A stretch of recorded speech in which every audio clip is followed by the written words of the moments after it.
نبی علیہ السلام نے ارشاد فرمایا قرب قیامت میں لوگ اپنی بیویوں سے زنا کریں گے. ہم نے حدیث پاک پڑھی تو ہمیں سمجھ نہیں آئی. ہم نے اپنے استاد سے پوچھا کہ استاد جی یہ کیا معنی ہے کہ اپنی بیویوں سے زنا کریں گے؟ تو انہوں نے فرمایا ہاں اس کی کئی صورتیں ہیں.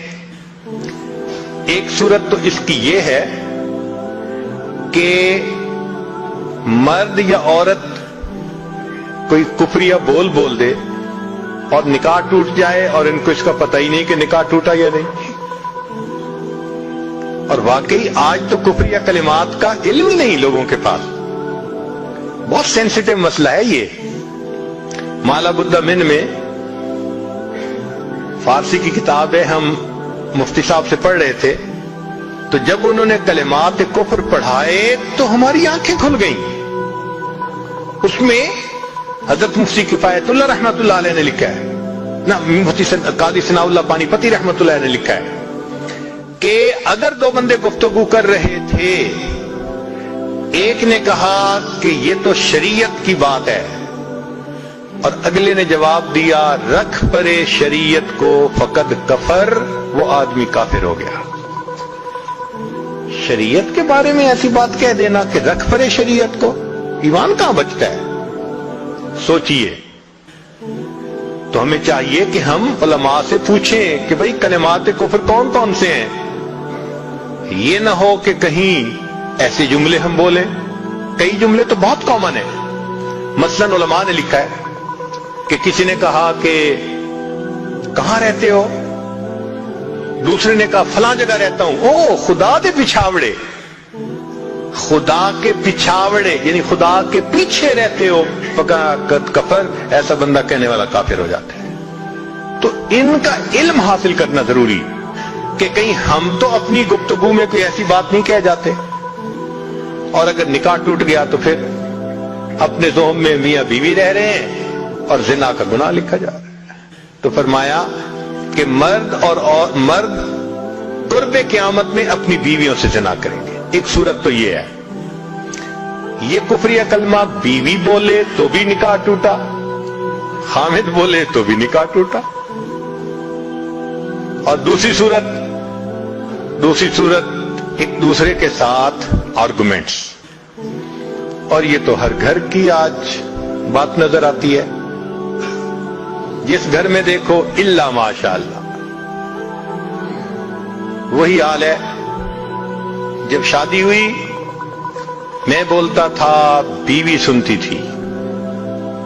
اس نے کہا پھر, کہتے پھر بچے ہو گئے, پھر بیوی بولتی تھی میں سنتا تھا. اس نے کہا پھر, کہتے پھر ہم دونوں بوڑھے ہو گئے, ہم دونوں بولتے تھے محلے والے سنتے تھے. تو بڑھاپے میں آرگومنٹس اور زیادہ. اب ان آرگومنٹس میں ہوتا کیا ہے کہ مرد کی زبان سے کنائے میں طلاق نکل جاتی ہے. کنایا کہتے ہیں کہ لفظ تو طلاق کا نہیں بولا لیکن بات ایسی کر دی کہ جس کا مفہوم طلاق والا ہوتا ہے, اس کو کنائے میں طلاق کہتے ہیں. اب یہ گناہ بہت زیادہ ہے کہ غصے میں کہہ دیتے ہیں چلی جا, مجھے تیری کوئی ضرورت نہیں آج کے بعد. اس قسم کے الفاظ کہ جس کا نتیجہ یہ نکلے کہ تم میری بیوی نہیں ہے, اس کو کنایا کہتے ہیں. اب اس کے مسئلے بھی سیکھنے چاہیے. بھئی نکاح کیا ہے تو کیسے ٹوٹ سکتا ہے, یہ مسئلے بھی تو آنے چاہیے نا. یہ کہاں لکھا ہوا ہے کہ آپ ٹیکس کے سب مسائل جانتے ہیں, بزنس کے سب کوڈز جانتے ہیں, فلاں کا سب نالج آپ نے حاصل کیا ہوا ہے, اور ایک مومن نکاح کر لیتا ہے اور اس کو نکاح طلاق کا پتہ ہی نہیں ہوتا. یہ کہاں کا انصاف ہے؟ شریعت کہتی ہے علم حاصل کرو. ایسا نہ ہو کہ کنائے میں طلاق ہو جائے, ہمیں پتہ بھی نہ ہو اور میاں بیوی مل کے رہ رہے. اور آج تو یہ معاملہ ہے کہ زبان سے طلاق کہہ دیتے ہیں, ہو بھی جاتی ہے, پتہ بھی ہے دونوں کو, مگر بدنامی ہو جائے گی, پھر ایک دوسرے کے ساتھ رہ رہے ہوتے ہیں. چنانچہ ہمیں ایسے لوگ ملے, 5 وقت کا نمازی, تہجد پڑھنے والا, سب نیکی کرنے والا, خود اس نے مجھے کہا کہ آج سے 8 سال پہلے میں نے اپنی بیوی کو طلاق دے دی تھی غصے میں. ویسے میں نے غصے میں دی تھی. میں نے کہا کبھی کسی نے بیوی کو خوش ہو کے طلاق دی؟ دیتا تو غصے میں ہی ہے نا. یہ کیا بات ہوئی کہ غصے میں دی تھی؟ بھئی طلاق تو ہو گئی. اور جی پھر بعد میں ہم نے سوچا وہ بھی نیک ہے میں بھی نیک ہوں, بدنامی ہو جائے گی, بچے خراب ہو جائیں گے, تو بس پھر ہم نے پھر اکٹھا رہنا شروع کر دیا. نہ رشتہ داروں کو پتا, نہ علماء سے پوچھا. پھر میاں بیوی اکٹھا رہ رہے ہیں, ایک گھر ایک کمرے میں. اب بتائیں زنا ہو رہا ہے کہ نہیں ہو رہا؟ قربان جائیں اس سچے نبی صلی اللہ علیہ وسلم کی مبارک زبان پر 1400 سال پہلے وارن کر دیا تھا کہ قرب قیامت میں لوگ اپنی بیویوں سے زنا کریں گے. آج اس بات کی ضرورت ہے ہم دین کو پڑھیں, دین کو سمجھیں, دین کو سیکھیں تاکہ اپنی زندگی شریعت کے مطابق گزار سکیں. اور یہ ایسا گناہ ہے زنا, اللہ اکبر, کہ قرآن مجید میں اس کے لیے فرمایا خالدین وَيَخْلُدُ فِيهِ مُحَانًا, خالدین فیہا کا لفظ آیا.